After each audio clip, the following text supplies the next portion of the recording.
She sold happiness in glass jars. The poster reads, "Happiness, sold in glass jars. Call today." And underneath the text was a phone number.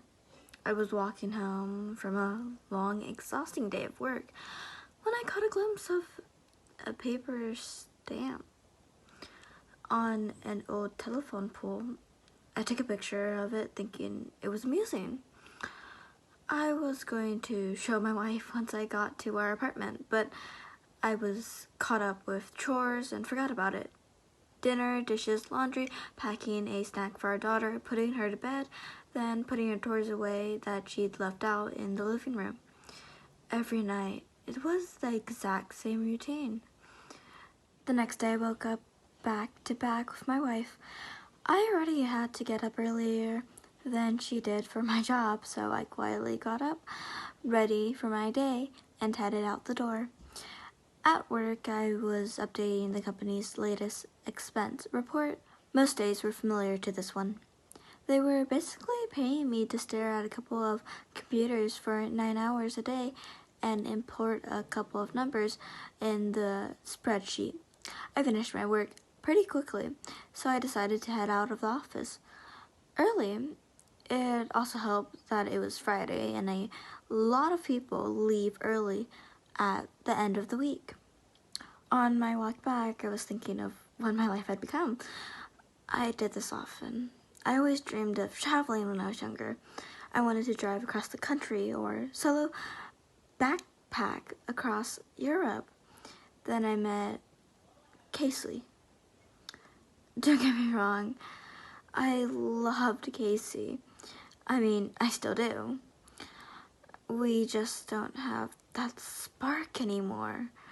When you meet someone and get in a relationship, whether it's meant to be or not, some of your personal life plans have to be on hold. And then that relationship turns into marriage, and then you have a baby. Then you have to enroll your daughter in a preschool. Then you have to get a better job paying and work more hours and blah, blah, blah, blah. I'm not trying to throw a pity party for myself. I'm just saying I wasn't exactly content with where my life was. I wouldn't have referred to myself as a happy person, as I took the same route home that I did every day to work and back. I walked by the same poster I had passed the day before. I don't know why. I really don't. But I decided to call the number. I figured it would be some joke. Maybe someone just picks up the phone and says, "I love you," on the other end hangs up, or maybe it's a line to a sex worker. I had no idea what to expect. I called. It only rang once before someone picked up. "Hello," a woman said. Hi. I'm calling about your poster, your ad." "Oh, awesome," she said calmly. "When do you want to pick it up?" "Pick what up?" "The jar," she said, like it was the most obvious thing in the world. "Oh, of course." I realized then that I had left work early without telling Casey, so I could just go pick it up now. She'd have none the wiser. "What exactly is it that you're telling?" "I just told you. It's happiness. In a glass jar. Like the poster said, happiness keeps best in glass jars. They're more durable than, say, a plastic bag." Okay. Should we meet somewhere?" "For sure. I don't want you to end up being a creep or something, so let's go to a public place." The public place we decided on was a Starbucks parking lot, a little over a mile away from me. Now, I didn't really think I was going to buy a jar of happiness or whatever. I was 99% sure she was going to sell me some drugs. Maybe heroin would be in the jar. I remember thinking, oh no, happiness is probably a nickname for some street drug, and I'm going to be in a drug dealing. What if she's a cop? Am I going to be arrested? But something inside me told me to keep walking, so I did. I stood outside and texted her, me, I'm here. Her, cool, be there in a sec. What are you driving? Her, silver Camry. And as her final text came through, I saw her car pull up. She took a spot not too far from where I stood, and I could see there was no one else in the car except for my kidnapping fear of arrest. She opened the door and stood on the pavement looking around until her eyes met mine. I gave her a little nod of acknowledgement. She simply responded by waving her hand, gesturing me to come over to her car. So I did. She was a young, maybe mid-20s, with curly golden hair. Her skin was pale and contrasted with the all-black outfit she was wearing. I thought she looked like Glinda, the Good Witch from Wizard of Oz, and had to put the Wicked Witch's clothes on. Nice day out, she said as a greeting. Oh, yeah, it is. I hadn't been paying much attention to it. You were the one who called about the jar, right? Yeah, that was me. Cool. Well, here we go. She handed me a very small glass mason jar. It couldn't have been more than 2 inches tall. Inside of it was a light. Not a light bulb. Just light. It was like someone bottled up sunshine. It glowed even in the mid-afternoon daylight. It looked like a tiny sun, or like a tiny universe existing. This little crystal walled home. I was admiring it with no attempt to hide the awe on my face. Pretty rad, isn't it? What? What is it? You asked that like 3 different times. I think my answer is still the same. It is happiness. Happiness in the glass jar. What do I do with it?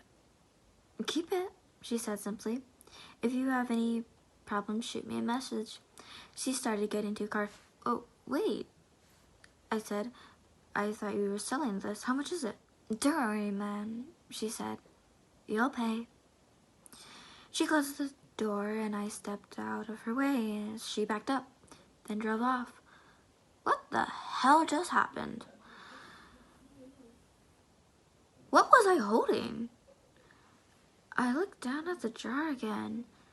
Its radiance was simply mesmerizing. I put it in my pocket and could see it glow slightly through my pants. I began to walk home. What was a nice sunny day quickly changed into a rainy one with clouds wrapping the sky. It was not forecasted to rain, or else I would have ridden the bus or the subway to work that day. I jogged home, trying not to get too drenched. I finally found shelter once I made it to my apartment building. I walked up my door and found that my key wasn't on my key ring anymore. Shit. I can't believe I lost it again, I thought. I knocked on the door and said in a somewhat loud voice, Hey babe, it's me. I don't know what happened to my key.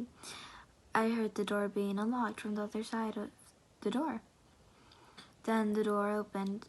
I was greeted by a large, heavy-set man with greasy hair and unkempt goatee. He said, I think you got the wrong door, buddy. Oh, I said, disoriented. My bad. Sorry, Have a good one. He let out a chuckle as he closed the door. Apartment number 33. I know that was my apartment. I know it was. I'd been in apartment 33 for 5 years now. But that was not my apartment. From what I could see inside, all the furniture was different. It was painted a different color. It was all wrong. I felt like I hit my head and was drugged. In that moment, nothing else made sense. I pulled out my phone to call Cassie so she could calm me down and tell me I got confused for a second. But her contact was in my phone. In fact, nothing was in my phone. No messages with her, no previous calls, no pictures. It was like my phone had been reset to its factory setting. Does that girl somehow switch my phone out when I wasn't looking? I would have just dialed Casey's number manually, but I couldn't quite remember it. I had known it by heart before, but not anymore. I needed to get back to my office. I had all my contacts backed up on my work computer. Since it was raining, I hopped on the bus, which had a stop right in front of the apartment complex. I rode downtown towards my office, the whole time staring at my wet shoes, wondering what the hell is going on. We have a key card access to our building, so only authorized personnel can get inside. I always kept my access card in my wallet. Always. But surprise, surprise! It wasn't there. I buzzed in the speaker we had for guests with apartments or employees as a backup in case anyone lost it or forgot their card. Buzz! Hey, this is Tim. I lost my card. My employee number is... I stopped as I drew my blank. My voice came through the speaker. Tim? You got cut out. What's your employee number? Sorry. What's your employee number? I can't remember. It's fine. Just tell me your full name and department. Oh, finance. I'm finance, and my full name is Tim Brooks. One sec. About 30 seconds later, the man spoke to me again. We don't have a Tim Brooks working in this building. Did you have an appointment with someone? I backed up in surprise, almost tripping on my feet again. I had been in the office an hour or two ago. What was happening to me? I felt like I was getting aroused, but going through every stage in one day. I stared at my hands, unsure if I was in the right body. I felt like the world around me was intimidating. I wasn't in control. I was merely sitting inside someone else's head, watching the world through their eyes. Just then I got a text. I recognized the number immediately. It was that girl. The one who gave me the jar. I had forgotten all about it until I saw her text. Her. Hey, how's it going? I looked at my phone, dumbfounded. It made me so angry. She was nonchalant about it. She knew what was going on. She had done this somehow. Me, what the hell did you do to me? Her. The worst has yet to come.